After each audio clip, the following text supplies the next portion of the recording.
Welcome to Ditch the Nerves, the Toastmasters District 91 podcast. I am Rekha Matthew, your host for this episode.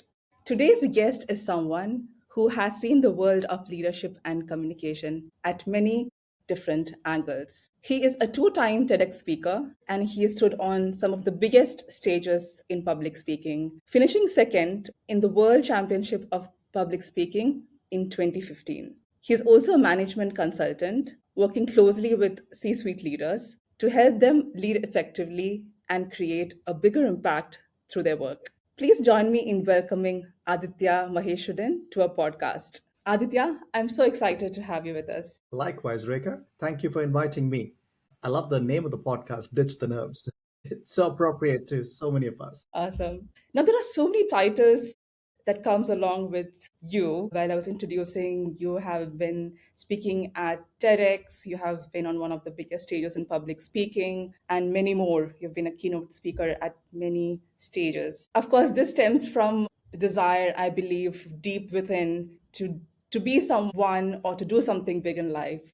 So I'm really curious to understand what really drives you as a speaker and what are your thoughts when it comes to doing these big speeches? What motivates you to get on those stages and deliver those impactful speeches? And who is Aditya at its core? Wow, that's quite a lot of insightful questions. So I'll try to take a few. You're right. I mean, all these titles and awards, they get accumulated over time. I see them more as a byproduct of something else. So your question of who is Aditya is a great one because titles come out of work. They're not work itself. So I see myself more as a very curious learner. What I mean by that, it may sound like a cliche answer, but I joined Toastmasters very early in my life at the age of 19. I didn't have much of know-how of how many things worked. So all my content for my speeches, all the perspectives I shared had to come from reading and talking to people and asking dumb questions at times. So I see myself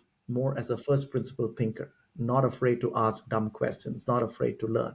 Even now, after all these years, I could be the person in the meeting asking that question that others are afraid to ask because hey, listen, I need to first have a grasp of what I'm understanding before I can present my side of things. So I would slot myself as a curious learner, as a first principle thinker. For example, at one point in my life, I was so passionate about physics, theoretical physics. I wanted to know how the world works. How do atoms behave the way they do? What is quantum physics? It's another part of my life. I was so interested in philosophy and spirituality. So I think the amalgamation of these different pockets of knowledge that I'm curious about come together as a distinctive perspective when I try to write a speech or deliver a speech in Toastmasters. So that's what really drives me to learn more and to connect these dots between different pieces of knowledge. Now, I talked about physics, I talked about philosophy. Now, my question is, how does that connect to organization science and management consulting? On the surface, it may not connect, but deep down, a lot of these insights that you pick up along the way, either in sports or health or cinema or physics or engineering or software, they can all connect fundamentally to other things that you're passionate about. So that's what drives me. Amazing. So that sounds more like you love multidisciplinary adaptations to different topics, different themes, and see how one applies to other. And obviously, your curiosity has been a big part of you exploring different stages and challenges in life, I would say. You did mention a bit about philosophy, and I did read a bit about you that you are interested in or you teach more of the Advaita Vedanta. So I would love to know a little bit more about what that is, if you'd like to share with our audience, and how has that helped you, A, as a person, B, as a speaker, and three, as a leader, or you can pick any of these. Well, Advaita Vedanta is a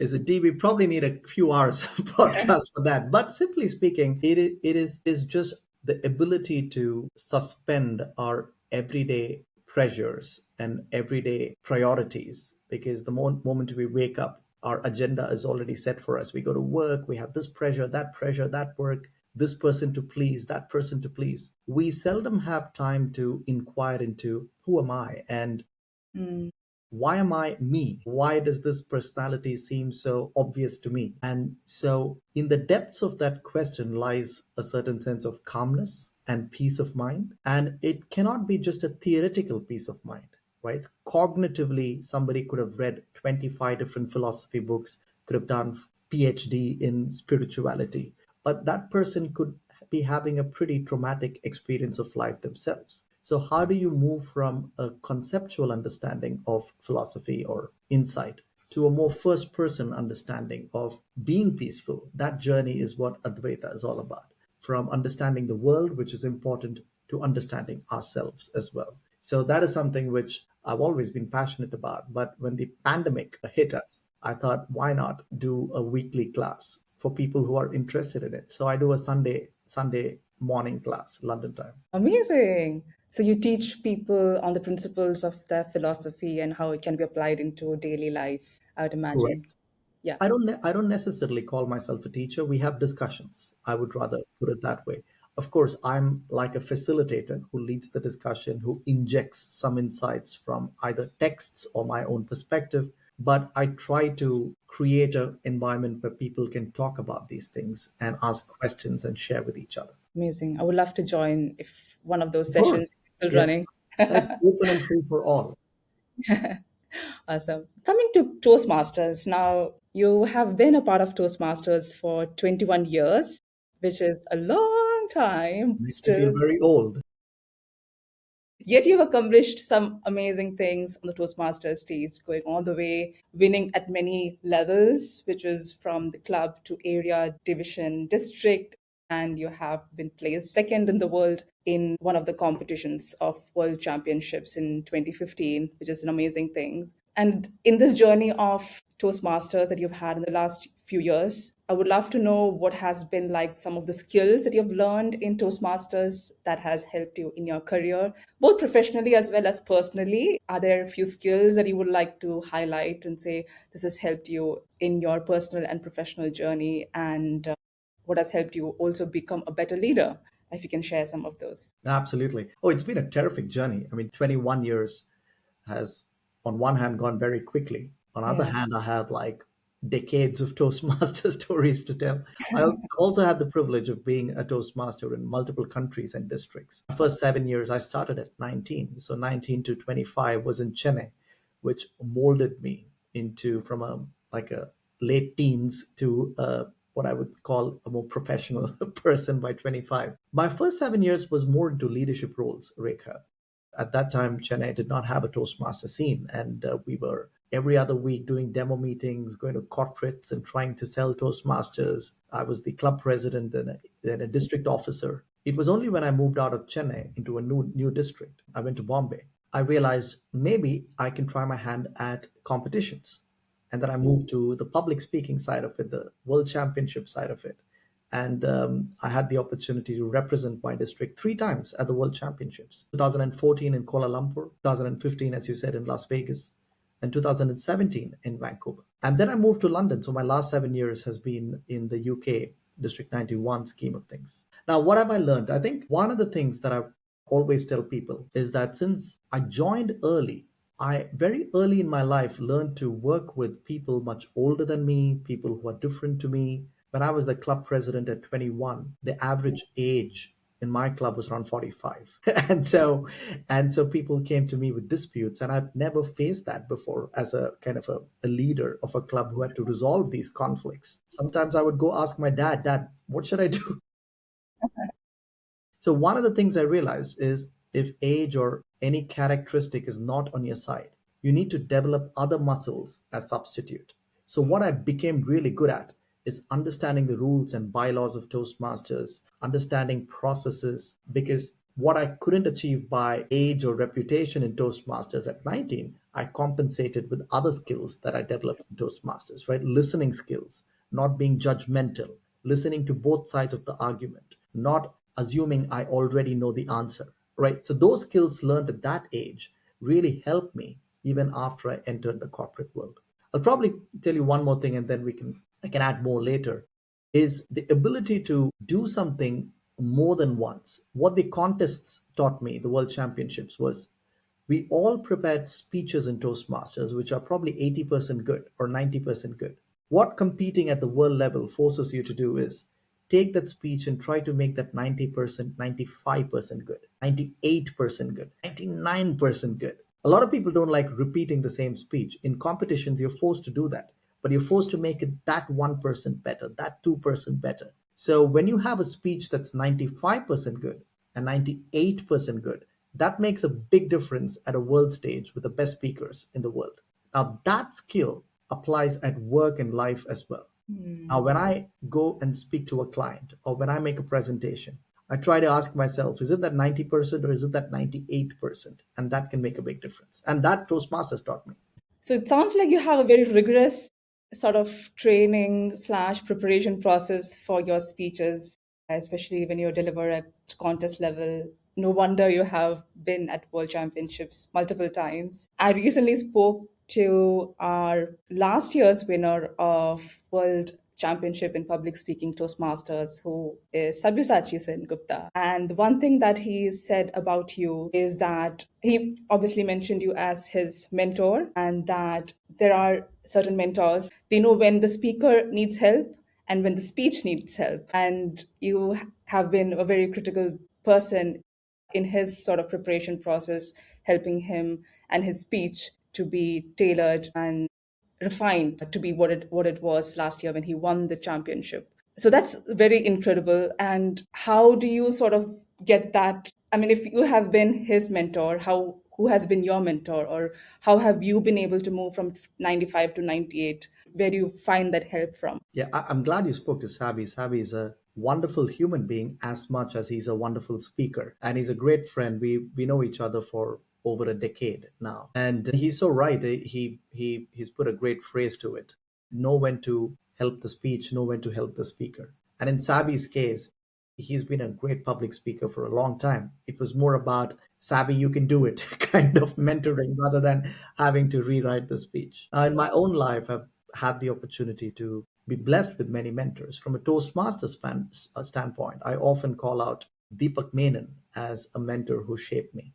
Deepak is a past international president of Toastmasters, but many years ago, 21 years ago, when I joined, he was a district leader in India. Deepak is a meticulous Toastmaster, at that time, somebody I could look up to for guidance, not only in my leadership, but also everything Toastmasters. As you know, in Toastmasters, when it comes to contests and rules, there are every rule, there's an exception to that rule. There is 2.1.3.2. Like you get lost at times. Deepak has this combination of knowing all of that, but then going beyond all of that and ask, why did you join Toastmasters? Did you join Toastmasters to be that assistant area director, or did you join Toastmasters to become a better leader and speaker yourself? So, one of the things Deepak often gave me is to not forget the larger perspective of why you do something. So, the reason I'm still so enthusiastic about Toastmasters 21 years from now is I'm engaged with Toastmasters, but I've never got entangled in Toastmasters. You see what I'm saying? So, Mhm. I stay engaged in Toastmasters. I've been a district leader, I've been a world champion speaker, but I've never got engaged in any politics of Toastmasters or entangled in any of the other things in Toastmasters that doesn't add value to me or the people that I work with in Toastmasters.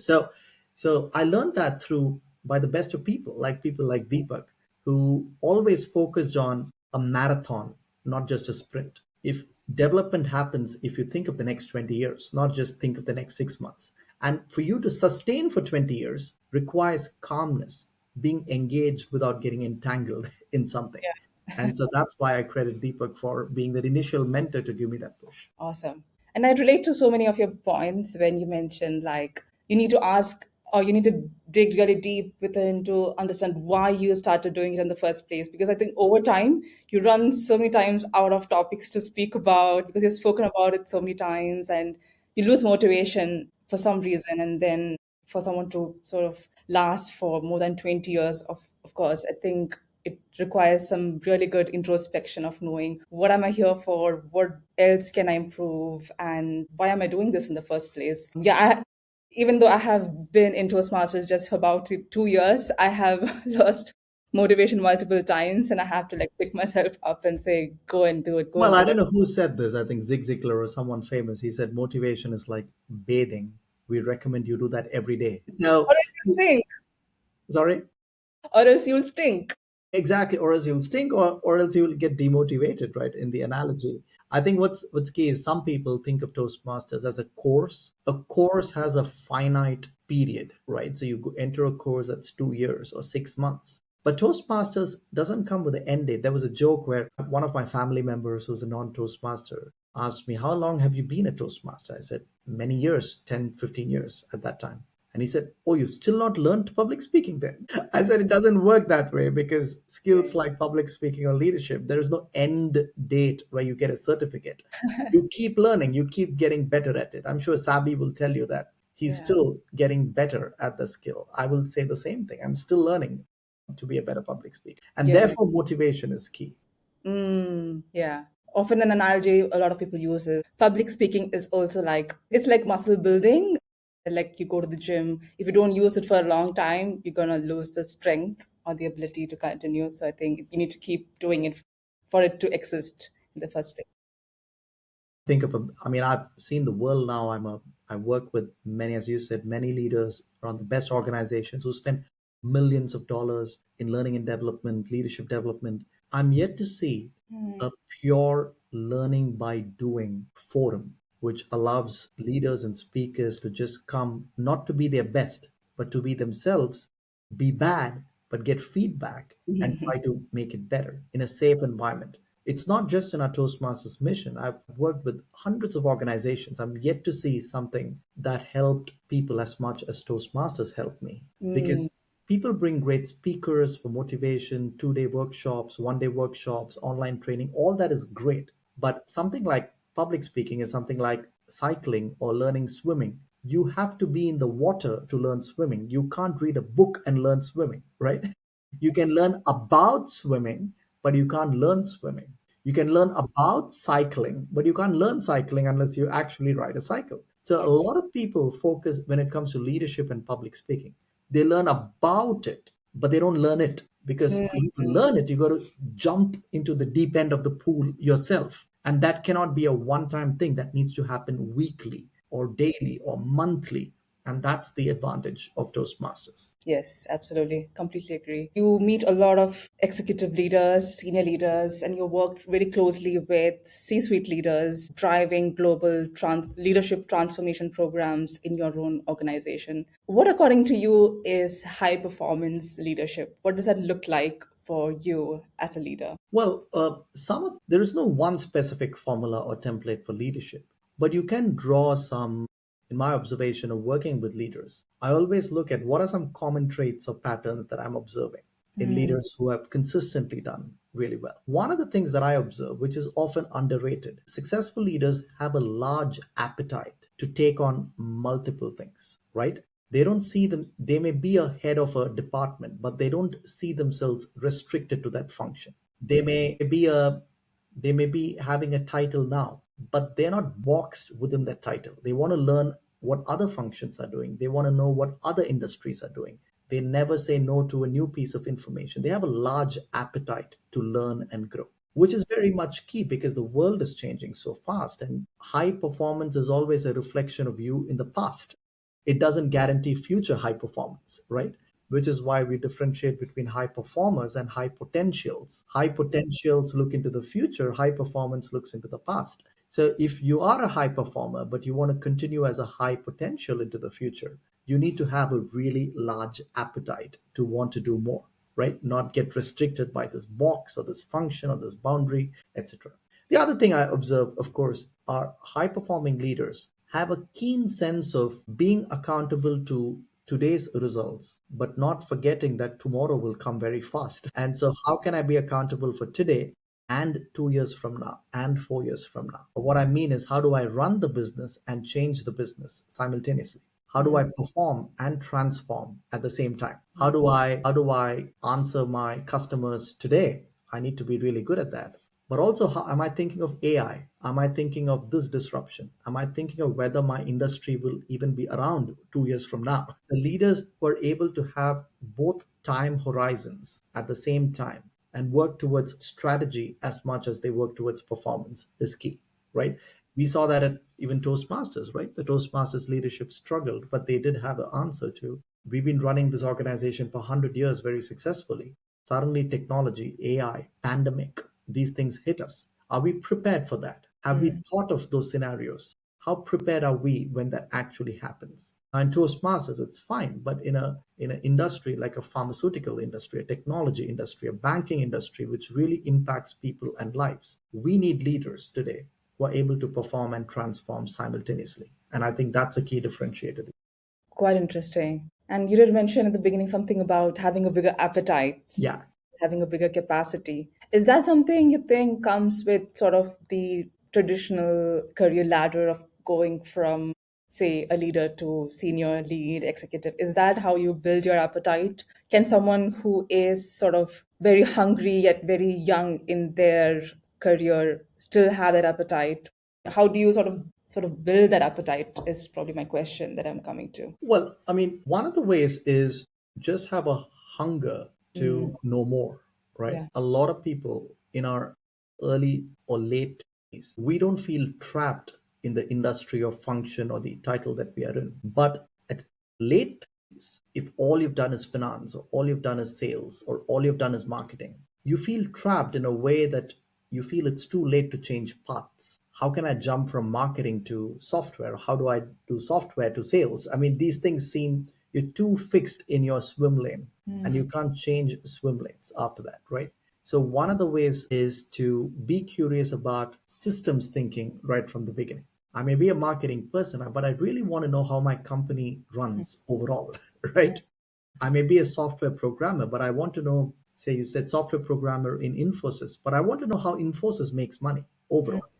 And then I know where I slot, my job gets slotted. So that hunger is to understand how the system works. I think that's a key piece of hunger. The other piece of appetite is just speak to different kind of people. Often we find again as age as we get into our late 30s or mid 40s, often I find leaders, the 10 people they speak to quite often are all people in the same company or same industry or same function or their family, right? The more you can speak to different people from different backgrounds, the more ideas and the greater your appetite becomes to collaborate, to see what are they doing, how can I do it better in my life.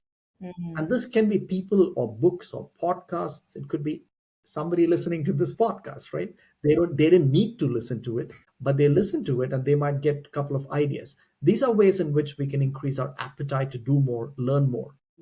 Because end of the day, how much we can achieve is often a subset of how much we know and understand.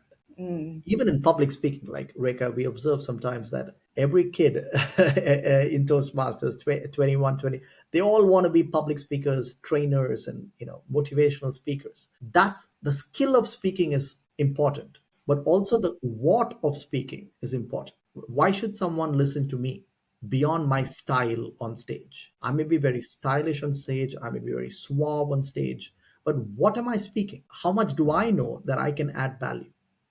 How much have I read? How much do I understand? And how much do I live that? And a spillover of that is what my audience sees me as. So, yes, the speaking skills is one, but also knowing more and understanding more and adding value, that's a totally different ballgame. And a larger appetite allows you to do both. I love it how you have nicely circled it back to the very Yeah. first point you started the podcast with, which is when I asked you about who Aditya is, you said someone who is very curious. And I think that has gone all the way from when you started Toastmasters to now, even you're seeing high impact leaders. The curiosity is the thing that sort of takes you forward. It gives you bigger appetite. It makes sure that you read, listen to a lot of things and makes you a person that people want to listen to. So yeah, I love how you've circled it back to a really good point. Well, there are also two kinds of, when I've seen some people, when you give them an idea, often come back to with why it can't work, right? And that's not a wrong thing. They would say, maybe the technology is not advanced, or maybe we've never done it before, or maybe something like, oh, it's too difficult, it's going to take time. There's other kind of people who always think of how do we make it possible? It can be done if we unlock this. It can be done if we get that person's permission. It can be done. But just the frame of thinking is different. Like the famous Steve Jobs example with the iPhone, right? So it doesn't There's no brownie points in telling Steve Jobs it can't be done. Obviously, everybody knows it can't be done. Credit is where somebody says it can be done and then figure things out.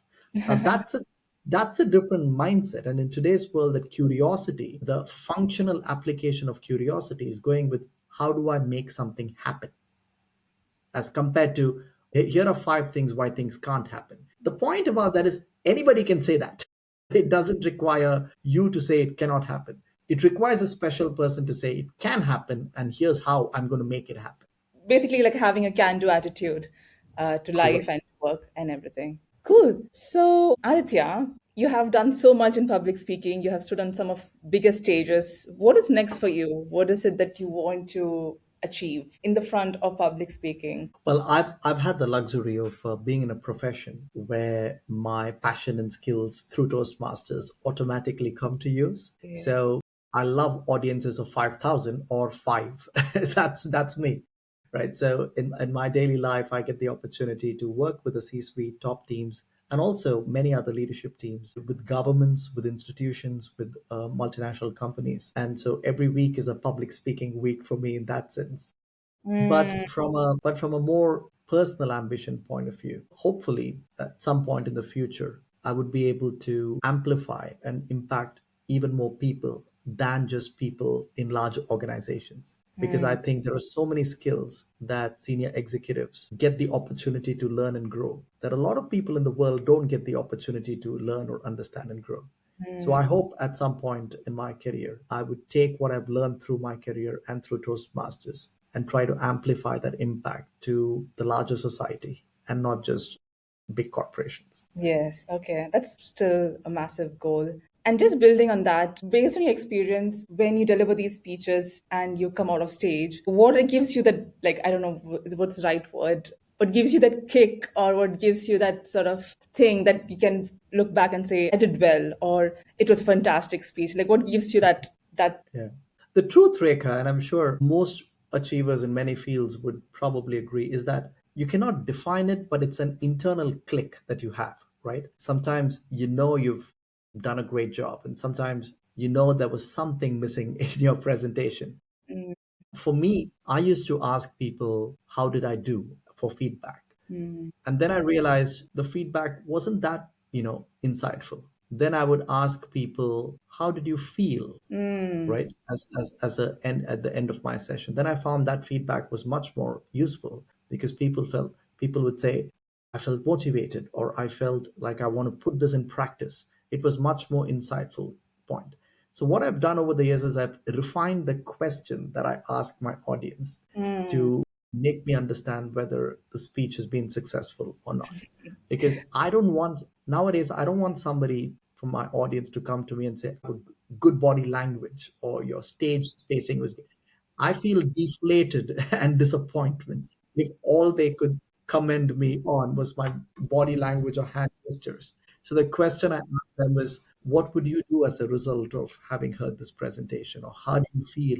What would you go and tell other people about today? And then what they reply to me tells me whether there is a click or not. But the instant click, the immediate click is something that happens internally with experience. You kind of know whether it's landed well or not landed well. Even as you are speaking on stage, sometimes you know you're lost. Sometimes you know you're in absolute flow state where every word is coming out so beautifully. yeah. And I'm sure when you delivered the speech at the World Championship, which is the lost and found, I believe Yeah, you found that flow because I found it absolutely spectacular, the whole speech and the way you executed it, and absolutely it's loved the it's way you very did it. interesting you picked that out because a lot of people know me for the 2015 speech because I got the second prize there, which is called Scratch. But when I went back home after that as the world number two, I was already the first Indian at that time representing India to have Mm, gone to the world championship. A lot of people said, just don't try again. What if you lose at the club level? That'll be such an insult. But again, that curiosity took over. And I said in 2017, I'm going to give it a shot again. So I went from the club to the finals in Vancouver. And there, the semi-final speech and final speech, one is called "Eat the Sprouts First," which is a semi-final speech. The final speech is what you mentioned, "Lost and Found." I personally enjoyed those two speeches so much more than the 2015 speech because mhm. I felt I had improved in 2 years, and the speeches reflected that. It was more smooth, it was more authentic. I was more with the audience than inside my own head. So I enjoyed that speech too. I would definitely check those out as well. All right. So coming to our last questions, Yeah. what advice do you have to give to our audience who are very young in their career and want to step into a high impact sort of leadership position? From your experience, both from your career as well as Toastmasters, is there any advice that you would love to give to our audience? Well, to keep it, if it was just one advice and to keep it short, I would probably learn from my own mistakes that I've done. And the advice would be get a support system. A lot of people assume that becoming a high performing leader or climbing up, fast tracking the corporate ladder, or even in Toastmasters, whatever your ambitions be, can be done alone if you're smart. Yes, being smart and being good is vital, but having a support system, people that want you to win, want you to be better, is absolutely vital. Say in an organizational setting, ask yourself, who's my sponsor? Who will sponsor me in a meeting where I'm not there? Who will talk me up? Who are my well wishers? Am I getting the right network around me who will want me to succeed in this organization, right? A lot of people focus on doing good work. They don't focus on building that network, which becomes the support system. Even in the world championship, like Sabi spoke about me, he was very kind. But every champion has a network, has a group of people that become the support system that helps them be at their best.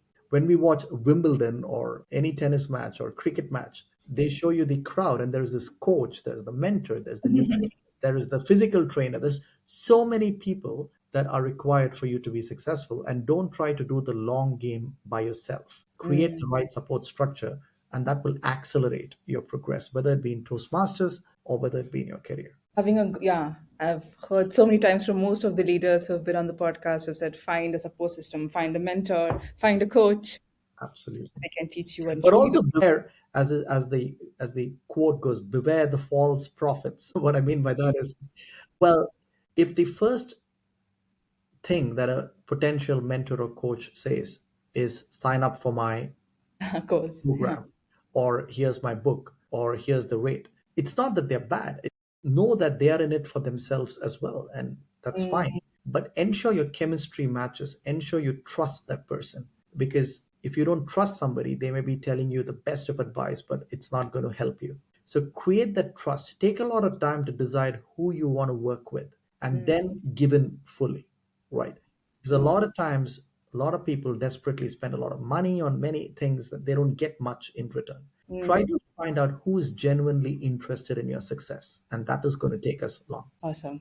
And if you had to give like a keynote speech to your younger self, say 19-year-old Aditya, who's fresh out of school, exploring Toastmasters, getting fresh in the world of corporate world, advice would you give to your younger self? I would say take more risks earlier in life, right? So that you never regret the things that you said yes to. You regret the things that you said no to, right? So, well, because if you said yes to something and you failed, you have still learned in the process. And if you said no to something that you never tried, then you don't know how well, and then you live in, oh, it could have been, should have been, would have been, but you never know because you said no to it.